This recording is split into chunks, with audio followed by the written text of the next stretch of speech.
The coastal city that once boasted sunlit promenades faced empty sidewalks as shuttered shops counted their days. An urban historian traced the decline to a cascade of tourism stalls, budget cuts, and ignored neighborhoods. A community coalition proposed tiny revival projects like weekend markets and storytelling tour that celebrated overlooked corners.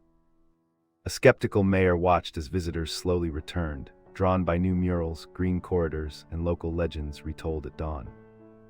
By season's end, the city learned resilience, stitching together memories, commerce, and care into a hopeful, uneven renaissance again.